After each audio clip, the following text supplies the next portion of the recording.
Hello and welcome back to the Chattergate podcast, where we normally talk random crap, topics here and there, and occasionally we do reviews. This is one of those occasions. I'm your host and Dragging Thomas Hughes. I have Hayden, aka Licola, mate, instead of Monsieur Connor. Monsieur Connor. Because we're still doing the Jurassic Park franchise, and we're at the end of Jurassic Park. We're on Jurassic Park 3. That's true. I'm going to say the most hated Jurassic Park movie. It's very much hated, which is weird for me, because I fucking love this movie. Like, don't get me wrong, I don't think it's a masterpiece, but I actually really like it. I feel like it helps that it's a short movie. It's very fast-paced. It's not like it stops to slow down and draw stuff out. It's fast-paced. There's a lot more tension in moments. And the fucking Spinosaurus is just... Visually, it's probably the best looking one. Yeah. With all the CGI, the practicals. And everything just looks really good. It's easily the best looking Jurassic Park movie before the new ones came out. Because obviously it shows the time. It's what... I want to say 2001. I want to say about 2001 this came out. I could be wrong. I'm going to check my source. And if I get it right, then I can clap myself. I got it right, 2001. This movie came out in 2001. So this is the only Jurassic Park movie we were born for. Oh my god. Maybe that's why I enjoy it so much. It's the only one. I remember having it on VHS. I had it on DVD, I think. That's how old this movie is. I had it on VHS. It was a silver case. Actually, I think about it. I probably did have one on VHS. I used to have one. VHS player. It probably was VHS. It was like a silver case and the Spinosaurus logo on the front. Yes. Yeah, it's pretty VHS. I mean, I had all. I think I had all of them on VHS, but I just remember this one because, unlike the other two, this was like a different coloured case. Well, I only had this. Literally, before watching the third one, I'd never watched Jurassic Park film. I only had the third one. So I used to watch it a lot. Whereas I had watched all of them probably by this point. And then I remember watching the first one on the TV. Like ITV or something. Like, more than likely. They show films. More than likely. That's how I saw the first one. But I mean, I actually really enjoy this. Yeah, you haven't got Jeff Goldblum in this one. It's the first one without him. But it does bring back Sam Neill in a prominent role. And it also does bring back Laura Dern in a minor role. And I really enjoyed Sam Neill in this movie.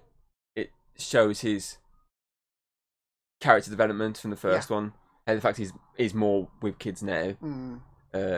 He's not fully with the dig as usual. He's more like someone who, he just did the work, but he does go around lecturing to try and get the funding to help fund the dig. He's got a new sidekick, obviously in form of Billy, the new character.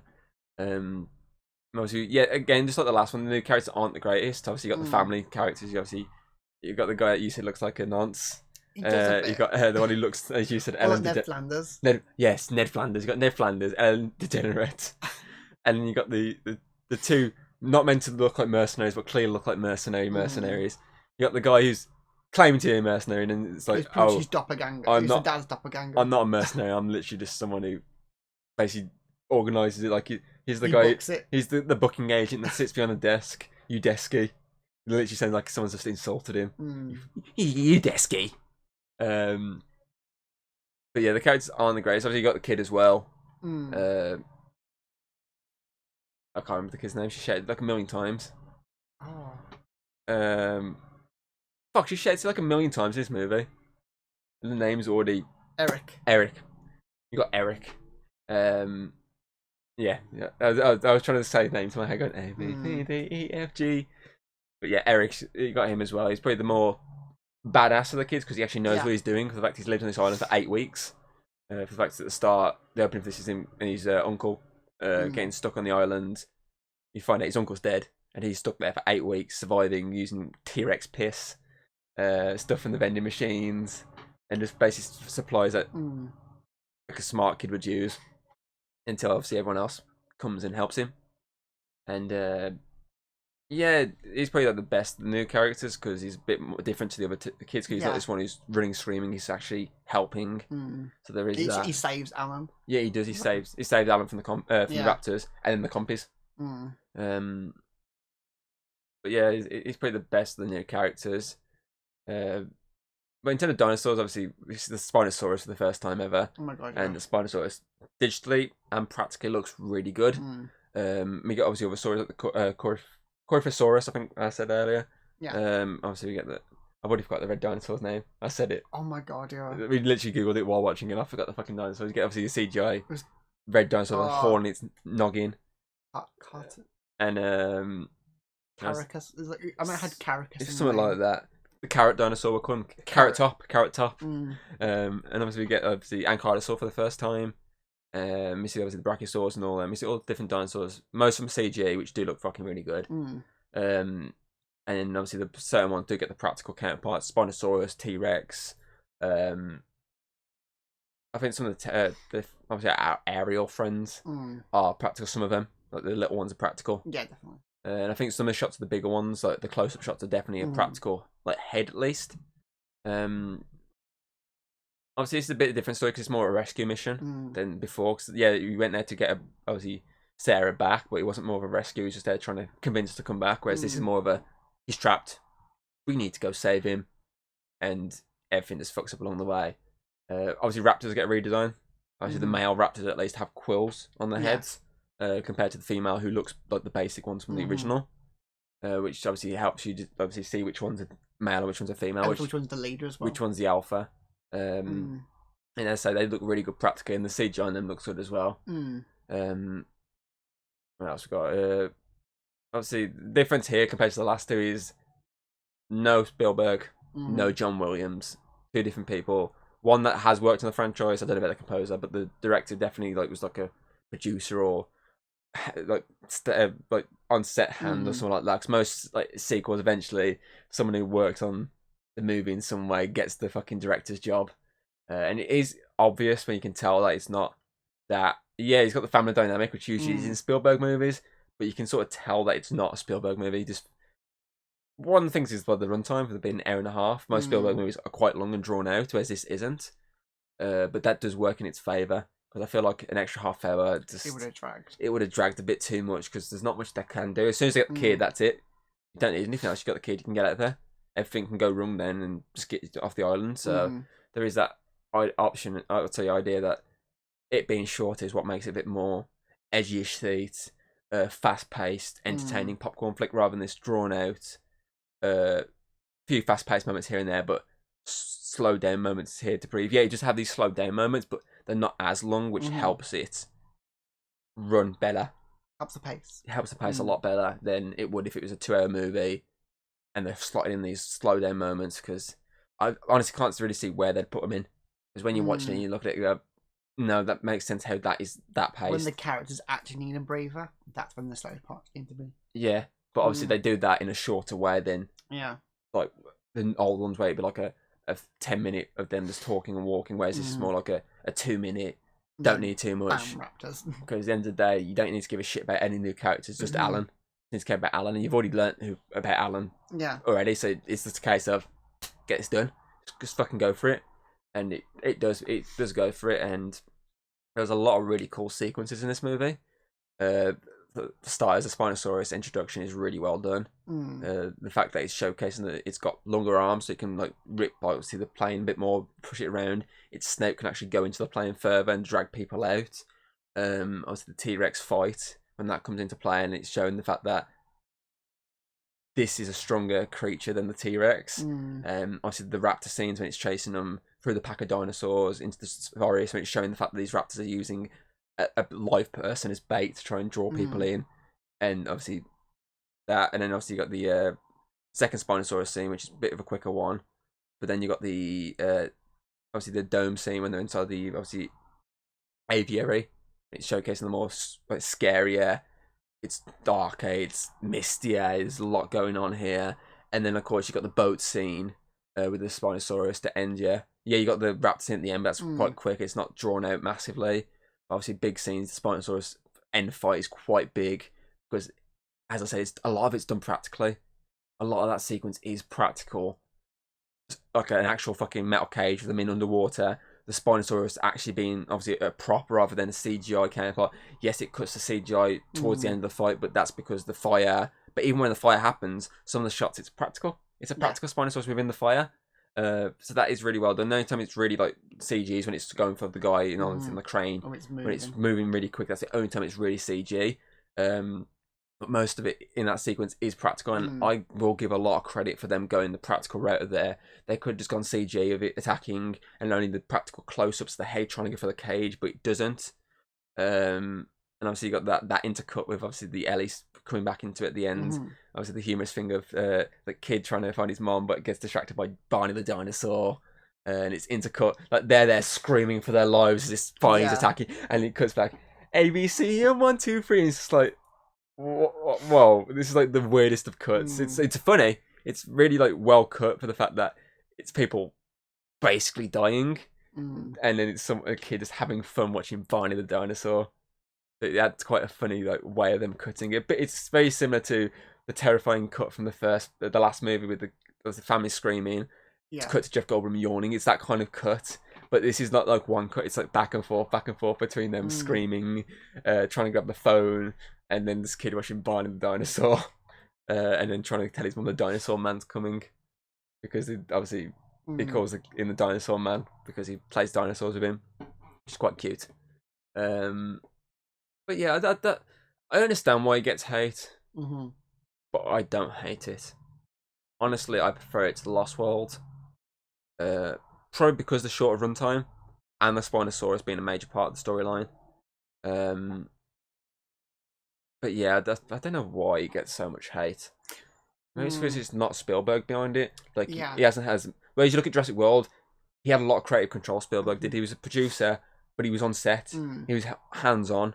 Yeah, don't do that. Do this. Whereas this, I don't think he was. He was more. He stepped back, and I've probably doing something else at this point. 2001. What was? Saving Private Ryan at this point, or was that a bit earlier than that? He was probably doing something at this point. Maybe AI. Maybe AI was this point. Maybe. I don't know. I'd have to Google that later on. But yeah, you can tell that he's not on it, and maybe that's why it wasn't as loved. Like, people love Spielberg. Maybe it's just the fact that they can tell that he's not behind this.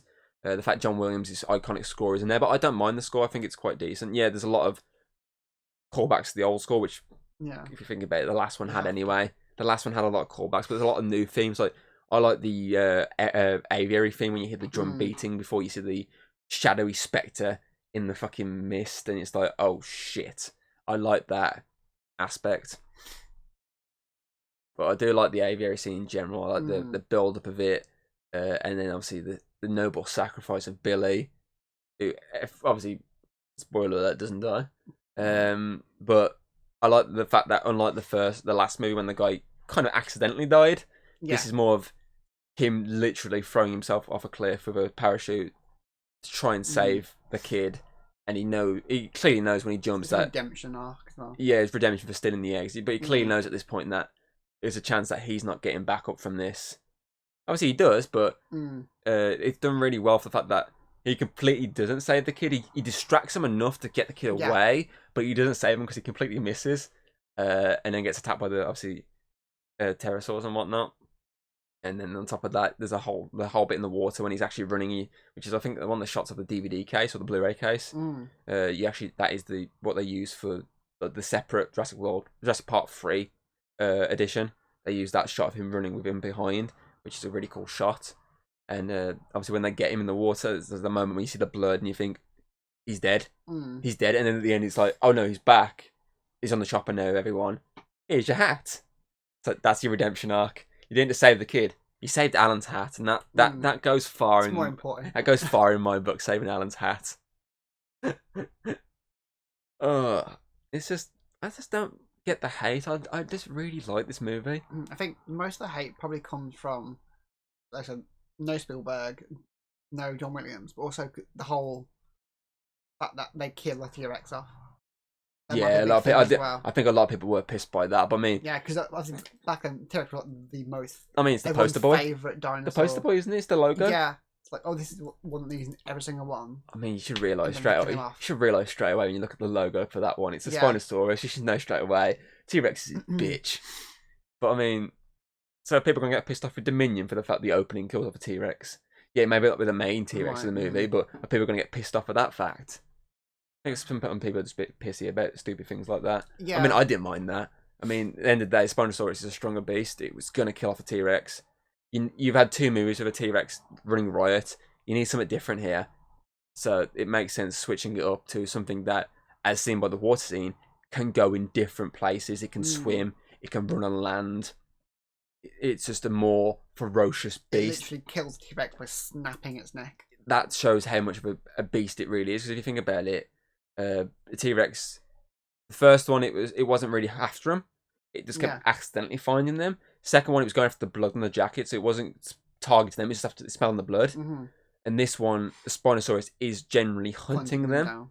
It is basically doing what the raptors did in the long grass in part 2.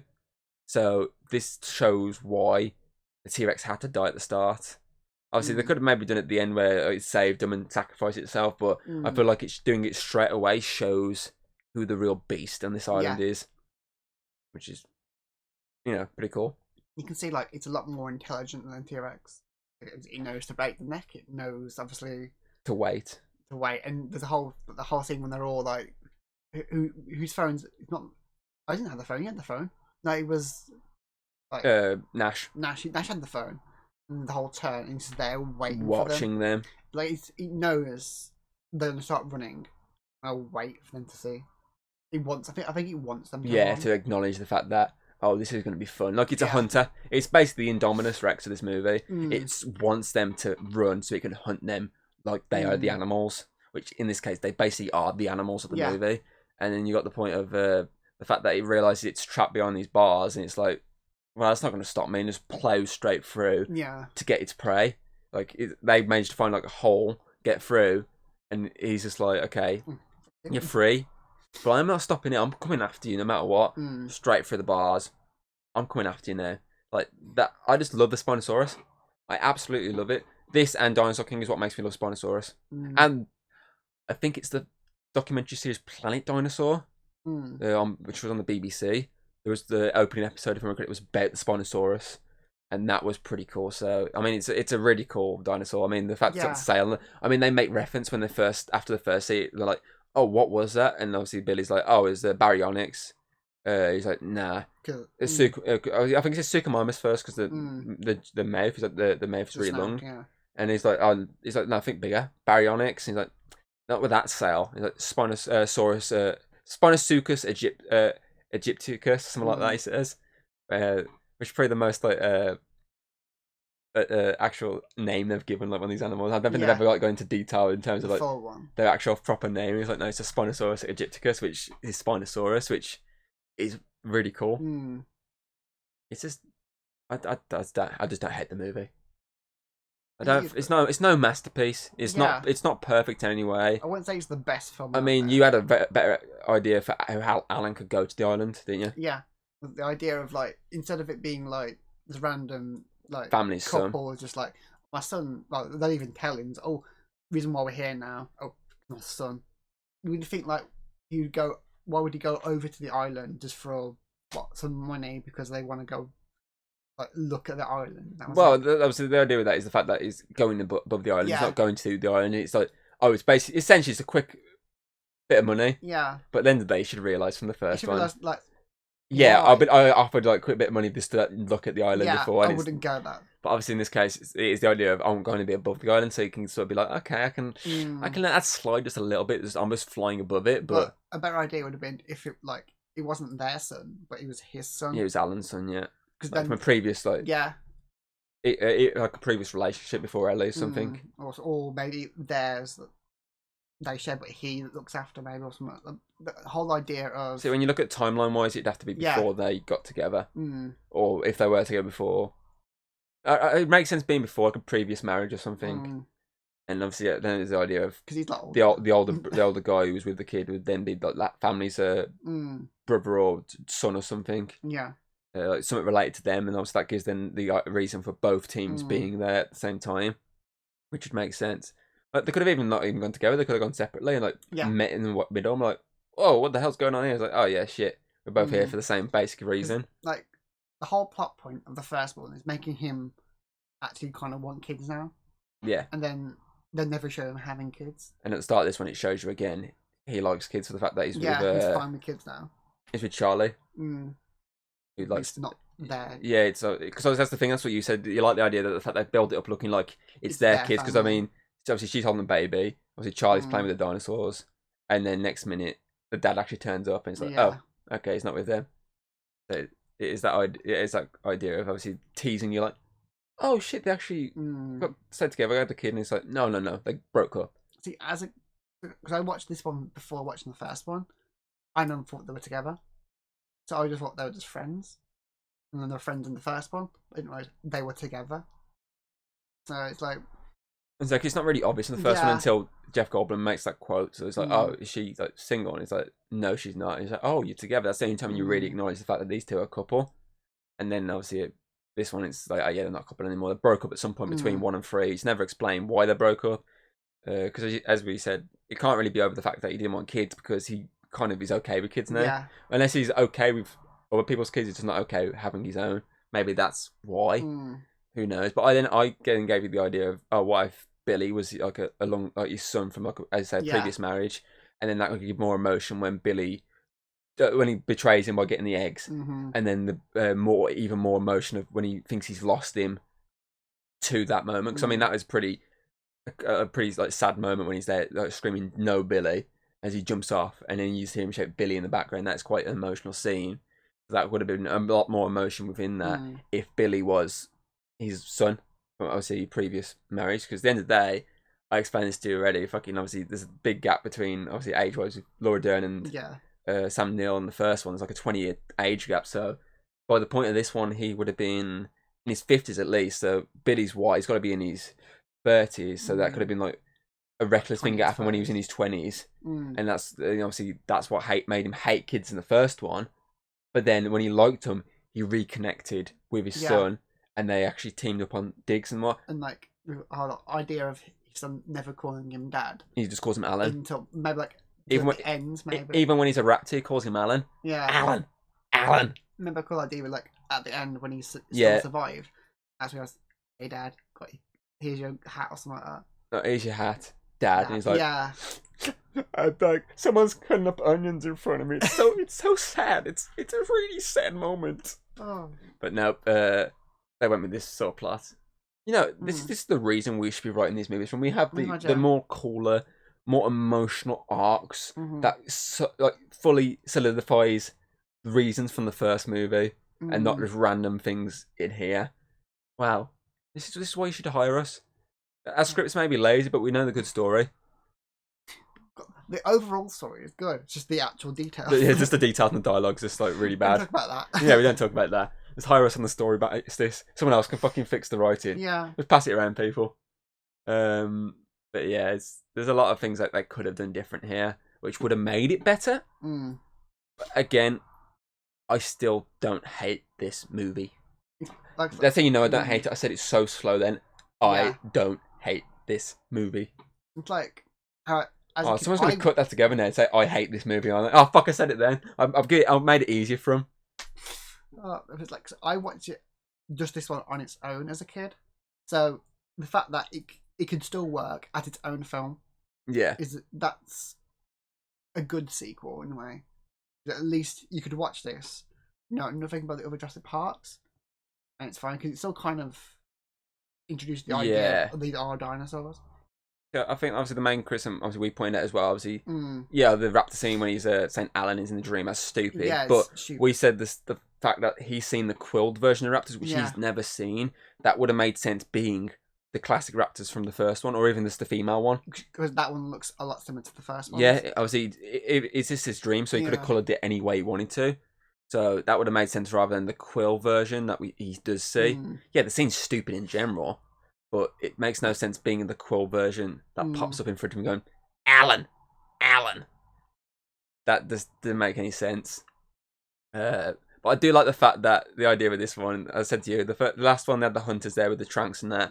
They were ready for this. This one has mercenaries with guns, and yet they still get slaughtered so quickly. Like, it's even shown you at the start with obviously Cooper with the big rifle, that one shot from this, big explosion, you're dead. And it's like, oh, okay, even the guy says, oh, it's a walk in the park, it's easy peasy. Instantly, Cooper gets murdered by the Spiny. Instantly, Nash gets murdered by the Spiny. not so long later, fucking Udesky gets killed by the raptors. It's just funny to think that they're unlike any other movie. They've been built to fight, and yet they're taken out so fucking quick.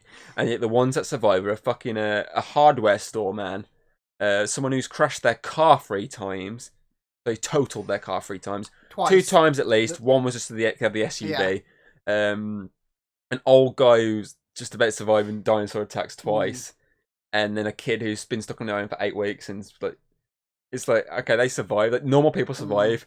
People that are built for the situation die so quickly. It's just so humorous to watch. Yeah, I'm just trying to think of something else here as well. I can't think of much else. I mean, it's a short movie, so you can't really say too much. I mean, we've spoken the practical effects looking good, the special effects looking actually the best they've ever been at this point.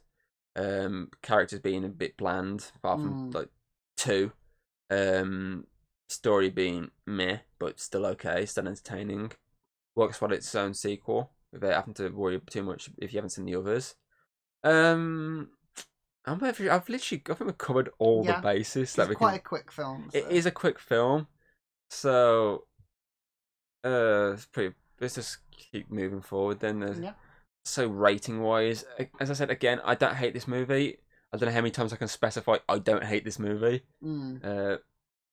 But I don't think it's anything above the standard I said was set with Lost World. So on that note, I would again give it a silver egg for an 8 out of 10. It's silver. Great, I think silver stands for. It's a great movie, and stop hating on it because I killed the T-Rex off. You cry babies. Yeah, I'd say 8 as well. It would have got a 9 if it had Jeff Goldblum in it. So you give it a silver Jeff. Give it a silver. A silver Jeff. I mean, that just makes my job so simple. It's just the Chat Cave overall rating of 8 out of 10.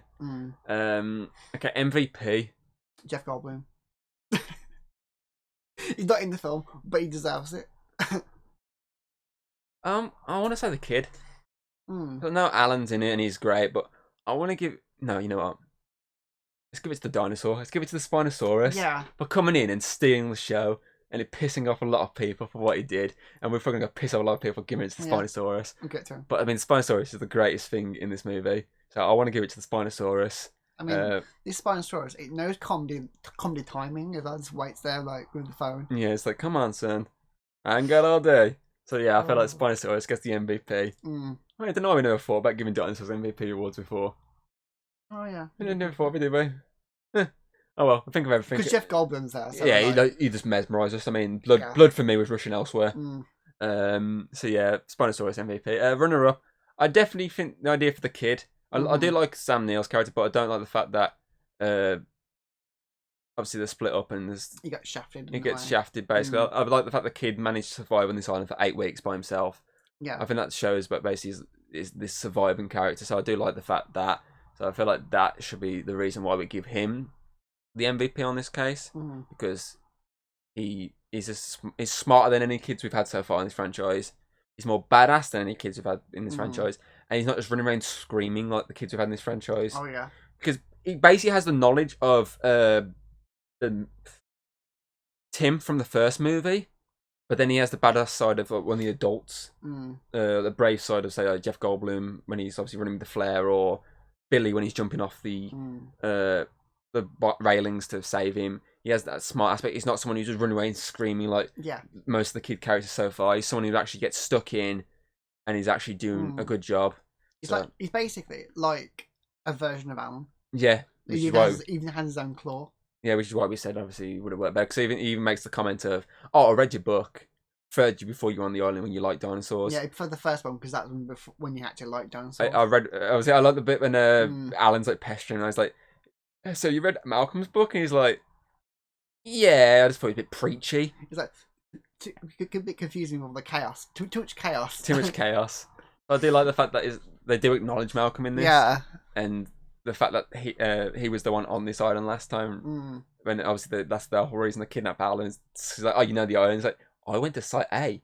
This is Site B. I did not go there. Which is obviously shown instantly at the start when he's in that lecture and they're like, oh, hands are up. Anything not to do with Jurassic Park, hands are down. Some hands are still up. Anything that's not to do with San Diego, because I was not there, hands down. Gets 2 questions instead about raptors and studying dinosaurs. So, yeah, definitely the kid gets the run-up. Eric gets the run-up on that one. I don't know the kid's name in real life, so yeah, just Eric. Okay, then it's a favourite moment. I would definitely say basically the Spiny vs T-Rex, because it establishes, because for the first 2 films, the T-Rex has been shown to be the big bad. It's like the overpowered one, the one that will kill all these people, the one that defeats the Velociraptor, which have been shown to be quite strong. And then we get the Spiny to just fucking break its neck. And it's like it completely changes everything we've always known. Like even the logo is different. Yeah, and so it's a Spinosaurus now instead. It's quite it basically everyone thinks T-Rex is going to be the strong one, and bam, Spiny. It sets how strong this guy is. Yeah, exactly. Oh, you bitch! You took my one. I don't like having the same ones. I like being different. I like everyone having a different moment that stands out. Don't get me wrong, I fucking agree with you there. 100%. That is probably the best moment. But if I was to pick a backup moment, I would. Alan. Yes, it was Alan. No, I'd probably give it to the final Spiny fight with the boat for the fact that it's practical. You know me, I love movies that go practical rather than digital. And yes, there is the digital shots, but it's a smooth transition into it. It's the zoom out shot, but I like the fact that the whole cage scene in the water is practical. That they're underwater, spinning around. I think if you watch, behind the scenes for this, you actually get to see them filming that, and they are in a water environment, spinning in this cage. So that's realistic. And I think that divers then obviously pass them oxygen every now and again, so they keep filming. So there's that. And obviously, so the fact that Spinosaurus is practical doing the attacks, that's really cool. And then I like the fact that obviously it gives the dad the moment. Cause, like the last one where they brought up the gymnastics early on, the dad early on brings up, oh, I've lost weight because I've been swimming. She's like, oh, you swimming? What? You hate swimming? And then at the end, he's swimming. He climbs on the crane to distract the Spiny from his son. Obviously, at that point, he's sort of ex-wife, but then at the end, his wife. And then the fact that obviously Alan swims out with the flare, is like, and sets it on fire, and the Spiny's just like, the Spiny's literally at this point like, you know, fuck this shit, I'm out of here. I like that, and obviously then the build up from that of when they think the dad's dead because he fell it off before the Spiny left, and obviously she's there complaining to him. She's like, oh, you're an asshole. She's basically having a go at him, like insulting this dead guy for the fact that he's just died and left her alone, even though they were basically alone anyway because they split up. But she's insulting him for leaving her alone. And next minute he pops out the wall and he's like, I ain't going anywhere. What the hell are you on about? And they're all hugging. And Alan's just like, you're okay, Ned Flanders. You're okay. But yeah, I probably would have to give it to the Spiny end fight in the water. I think it's the build up as well that helps it. Yeah. When you hear like some noises, like weird noises, and it's raining and stuff, the lightning, and he's the spine. I think that's what sells it more for me, is the spine coming out. Because he's trying to obviously talk to the kid on the phone, and you see the spine come out the water like fucking Bruce the Shark's fin in Jaws. And then obviously it takes him out. And I said the cut in between them screaming for their lives dying while the kids listen to Barney the Dinosaur on TV, that is quite good. So yeah, I definitely have to say the end fight with Spinosaurus for me. Obviously one other thing I wanted to bring up, which we keep forgetting to do, is obviously ranking these in order. So I'll also kick it off. Obviously, first is obviously Jurassic Park. It's simple. It's the highest rating we give. I'd have to say Jurassic Park 3 in second, honestly. I think maybe it's because I grew up more with this than I did with Lost World. Because I've seen this probably a lot more than I've Lost World. So I feel like that is why that goes second for me. And then Lost World in third. Obviously, that's how I'd rank this original trilogy. And obviously then you just have to include the others as we go along. But I'd definitely say 1, 3, and 2 is my ranking of them. I mean, yours is obvious because you've actually rated them a lot differently. 1, 2, 3. In order. 1, 2, 3. It's simple with you. It's fucking really simple. Just to drag out time, it's a little bit more because we're running short. How would you say it's worked well as a trilogy? Because obviously this is the end of the Jurassic Park trilogy. because then it goes to Jurassic World. Mm-hmm. So how would you say it's done? Is it done well as a trilogy? Obviously, they're not fully connected, but there are references. But how do you think it's worked well as done as a trilogy? Like, it wraps everything up really well. We know what happens to Ellie and Alan. Obviously, it shows you in this third film. And this one feels more like the last adventure. You know what I mean, it's more like he's retired. Yeah. Not going into there. Oh, I'll come to this one last mission kind of thing. It works as a if there was no Jurassic World films, it would still work as a final. So because everyone got their last say, because Jeff got obviously Ian got his one in Lost World, his end arc, and Ellie got theirs in Jurassic Park 3. Yeah, she wasn't major in Jurassic Park 3, but it gave her end arc. She got kids that she wanted, and she got the family she really wanted. Epilogue. Yeah, essentially, she got that ending, whereas he got the ending of going facing his fear back on the island and dealing with the threat head on again. And obviously, yeah, that's probably the best way to really put it. Is everyone got their last moment? Because if you think about it, everyone's at least appeared in 2 so far. The kids got the first 2. Yeah, they only had a brief moment in the second one, but you can't really do much with them. Obviously, Hammond got the first 2 because obviously he announced that Site B's a thing, and the fact that he's clearly not well at this point compared to how he was in the first one. Obviously, I say Ian got 1 and 2, where it showed these 2 different sides to him. Alan got 1 and 3, where it showed again 2 different sides of him. And obviously Ellie again 1 and 3. So I do like the fact that each main one who survived the original encounter on Jurassic Park have at least been acknowledged in the sequels, and not like how Jaws went after the second one. Like it basically ignored everyone apart from the fourth one, which brought back the mom and the kid. Like the third one just brought back the kids, played by someone else, and just acknowledged the fact that the mom and dad do exist, they're just not here. Whereas this is actually physically shown they do still exist within this franchise. And obviously then we cut them to Jurassic World, where second one brings back Ian, third one brings back all 3.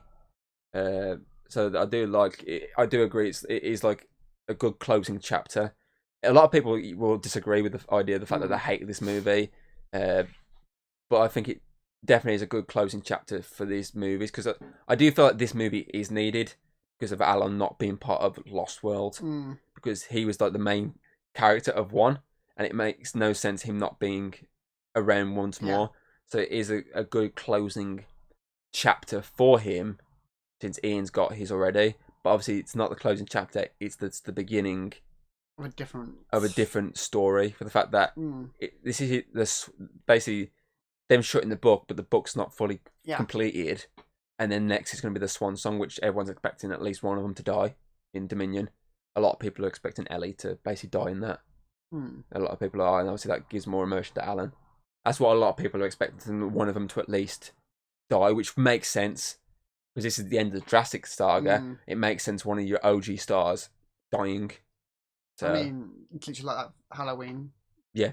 They're building up for, obviously, Jamie Lee Curtis to die in Halloween ends, and Michael to finally die. Like, they've built up their saga over all these years. They're finally building up for an actual decent finale, rather than Resurrection, where they blatantly just killed off Jamie Lee Curtis at the start, or Halloween 4 when they killed her off screen and didn't even, it just like a newspaper article saying, oh yeah, she died in a car crash. It's like, it's built up ready for one of them to finally die and put a close to Jurassic Park for good. And then whatever they do after this, obviously it's just not Jurassic anymore. It could be Cretaceous, it could be Triassic. So, prehistoric. Just call it prehistoric. They can't call it prehistoric park, 'cause that's the thing. They can't, no. Copyright reasons say, BBC say you can't do that. Wasn't it ITV? Sorry. ITV, wasn't it? Oh, might have been. I think it was ITV, not BBC. Shows how British we are talking about ITV and BBC. I think BBC was like Walking Dinosaurs. And Planet Dinosaur. Yeah, I'm pretty sorry, part was ITV, if I remember correctly. So because there was adverts. Yeah, I remember adverts. So yeah, I feel like this is a decent end for all their stories, this trilogy, before they get brought back for the last entry. So yeah, close the book, but not fully closed. Okay. Like, if there was never end Jurassic World things, it'd work fine. Yeah, it's fine. Everyone's had their nice conclusion. Everyone's had at least 2 movies out of it. Yeah.